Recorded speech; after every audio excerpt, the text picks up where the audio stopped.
ისევ ახალი ფილმი კარგი კასტით ლონდონის გაქრდვა. We're on.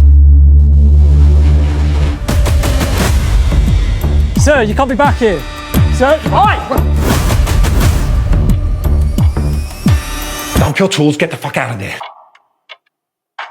მოკლედ რომ მოგითხოთ სიუჟეტი სპოილერების გარეშე ქალაქ ლონდონში ერთ-ერთი სამშენებლო კომპანია თავის ტერიტორიის მშენებლობა მიყავს შემთხვევით აღმოაჩენს მეორე მსოფლიო ომის დროინდელ გაუხეთქილ ჩამოარდნილ ბომბას და რა თქმა უნდა ევაკუაციას ეგრევე გააკეთებენ და ეს ისეთი ძლიერი ბომბა იყო რომ აი დაახლოებით მთელი რაიონის ევაკუაცია მოუწევთ და აი ზუსტად აქ სარგებლობენ ჩვენი ქურდები რომ გაიტანონ ერთ-ერთი ბანკის საცავი დანარჩენი უკვე თქვენი თვალით შეიძლება იხილოთ ერთ-ერთი რაც შემიძლია დავამატო მართლა მშვენიერი კასტი აქვს რაღაც მომენტში სიუჟეტების მოხვევა საინტერესო ხდება ასევე მას IMDb-ზე აქვს შეფასება 6.5. შეკი მადლობა დიდი მეგობარო რომ მიყურე არ დაგავიწყდეთ ჩემი გამოწერა და მომავალ შეხვედრამდე